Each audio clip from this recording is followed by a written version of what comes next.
Hello everyone, my name is Megan and welcome back to my channel, or welcome if you're new. I hope you guys are doing well and staying safe, and welcome to September's TBR, which is a very special one because this month is Becca's Bookoplathon. If you are unaware of what the Bookoplathon is, it is essentially a month-long readathon created by Becca at Becca in the Books, all inspired by her TBR game, which is Bookopoly. Essentially a bookish version of Monopoly where bookish prompts are set around the board. You roll, and as you go you get prompts to create your TBR. I decided to exactly follow what Becca does, and so we have 5 original rolls for this TBR. I would like to just put out there I am going back to school full-time in person this month, so I don't know if I'll be able to get to more than 5. If I do, I will roll the extra rolls from the board in my vlogs, so little self-promo. Don't forget to subscribe if you want to see that. And as always, if you roll a double, it adds an extra roll and therefore an extra book to the TBR this month. So this is what the board looks like. I cut out my own mini version. Everybody starts at go, and without further ado, let's just go on and roll the first set of dice. Okay, roll a number 1, and we got 7. So 7 is going to bring us to chance for our first roll.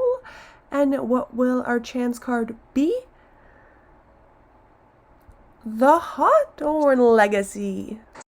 So for my first roll, we got a 7, no doubles, we're starting off strong, and for that we landed on a chance card. For the chance card, I actually printed the big version. I wear glasses, so I didn't want to do the little version Becca has for the smaller board, and also I don't think I'm going to read a gazillion books, so I think 5 chance cards and 5 community chess cards were enough. I put 3 which I really wanted to read and 2 books I didn't want to read for my chance cards, and so I got one I wanted to read, you guys. This actually comes out in September. I got The Hawthorne Legacy, which is the sequel and end of the duology to the Inheritance game by Jennifer Lynn Barnes. This is a YA mystery thriller series that is kind of like Knives Out, and I loved the first book. I do have a reading vlog for it, which I'll leave in the cards if you're interested to see my reactions.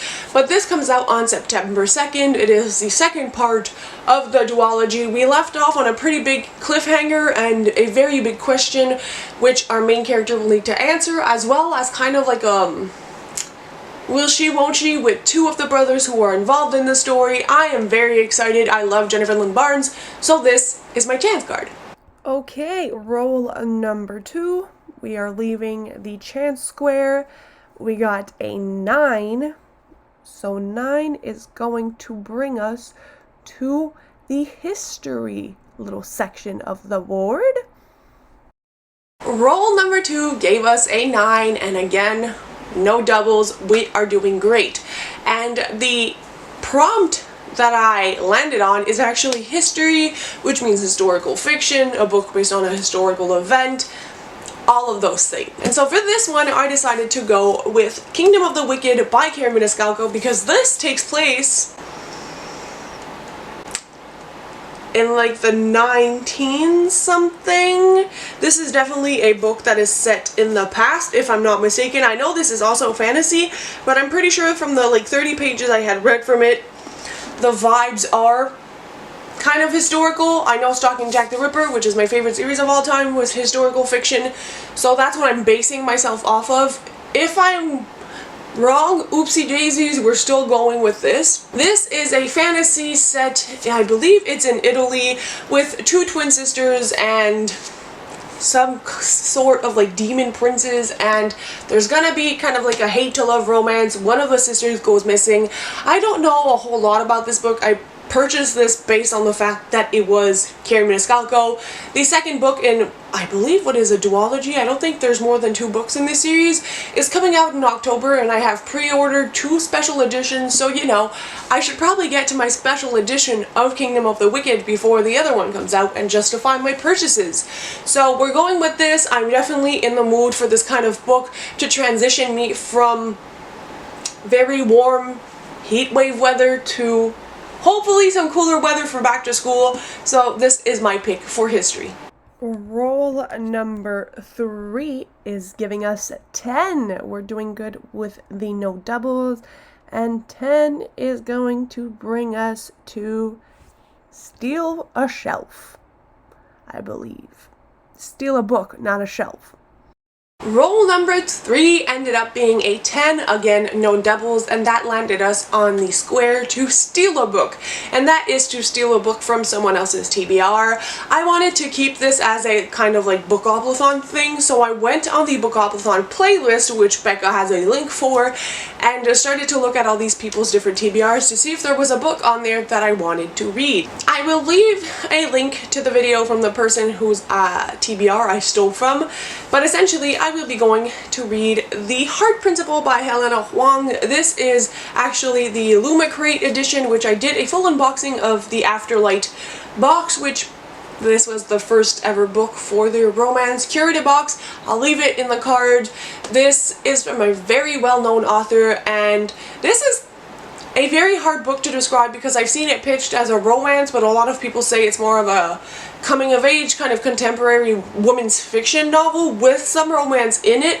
So I don't know exactly what to expect. However, I know the blurb tagline says, "A woman struggling with burnout learns to embrace the unexpected, and the man she enlists to help her in this heartfelt romance." This main character is a violinist. I believe she goes through burnout, and in order to become herself again, she enlists the help of a man, and they end up falling in love. I don't know too much more about it. I know Helena Huang is really great at incorporating especially autistic representation in her novels, and so I'm very much looking forward to this one. And you know, it's nice to get books and read them immediately, so that's kind of where we're heading with this one. Roll number 4 will be a 5, and that brings us to the diversity and mental health square for representation. Love it. Speaking of representation, roll number 4 was a 5, again no doubles, and we fell on the mental health / disability representation in the novel. Now I picked one because I think there will be some sort of representation because the author usually always incorporates it in their romances. If it is not the case, let me know. I will pick something else, but I did go with Acure Ave Eat Brown by Talia Hibbert.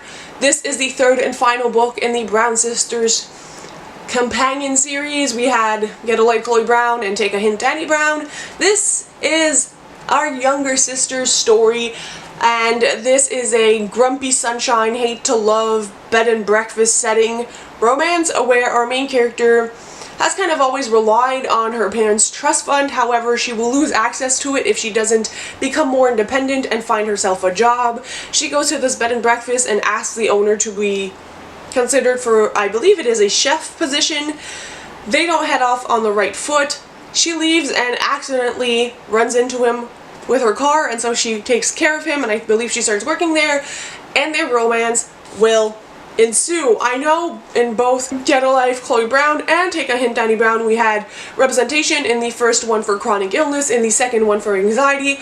All of the Talia Hibbert books I've ever read had some sort of representation in it, so I'm kind of going with this one on that basis. I believe I've seen this book on lists for anxiety representation, so I'm crossing my fingers it does have some, because I would like to, you know, finish off the trilogy and move on to more Talia Hibbert books, but you know, this is what we're going with. Roll number 5. And it is a double 2, which means 4 spaces and the of, and an square. Roll number 5 was 4 but doubles, so that means it is not our last roll. For this one, it's the prompt of choosing a book with the, of, and an in the title, and so for this one I decided to pick a middle grade and go with Pages & Co. Tilly and the Map of Stories. It has the in it and of, you know, those kinds of keywords. This is the 3rd and final book in the first series of Tilly & Co. Of Pages & Co. Not Tilly & Co. This is a story that follows a main character named Tilly. Her grandparents own a bookshop called Pages & Co. I believe it's like a play on their last name or something like that.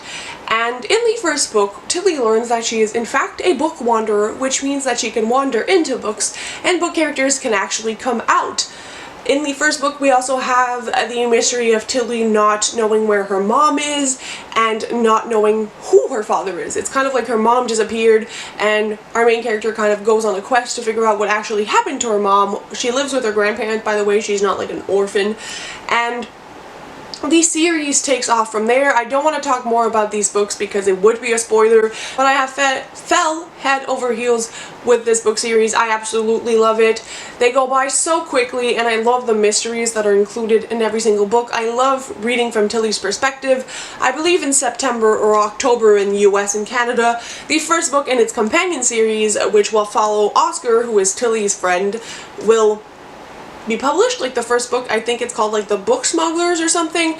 Very hyped for that one as well. So I'm kind of prepping with this one. And roll number 6 is a 7. And that will bring us to Community Shelf, which will be recently purchased. And then we have roll number 6, which is indeed our last roll. Bookopoly has been very kind to me, and we fell on 7. 7 was a recent purchase, and for that I decided to read some romance because can't go a month without reading a romance book, and that is Smitten by Lauren Rowe. This is a book I've seen recommended a lot online because I've been searching for a lot of what I call musical romance. They're like rock star romances. I believe it follows a man who is part of a pretty well-known band, and he's had a hard time falling in love because, you know, fans, gold diggers, people want stuff from him, but it's not necessarily sincere. And he meets this girl at a party, and they instantly hit it off, and I think he falls in love with her. I don't know how it's gonna go, but I think she knows of his band, and they really hit it off. Maybe she disappears. I don't know, but he's just really making it his focus to impress her and make her fall in love with him, and he's kind of like the good guy. He's a sweet guy, and it's really, the tagline is proof that nice guys sometimes finish first, and I think I'm going to love this. He sounds like a cinnamon hero, so very excited for this. I've heard great things about this author as well, and I just feel like it's going to be a great book to kind of dive in. If the semester starts off chaotic, this will be a comfort read. So that's it for all of my rolls. As I said, if I finish these books, I will roll some more in my vlogs. I will be weekly vlogging all of the weeks of Bookoplathon, which kind of coincides with my back to school, so it's going to be a lot of fun stuff. Thank you so much for watching. If you don't want to miss out on any of my other videos, don't forget to subscribe. You can even click the bell for notifications if you really want to see my face again, and until then, happy reading, guys. Bye!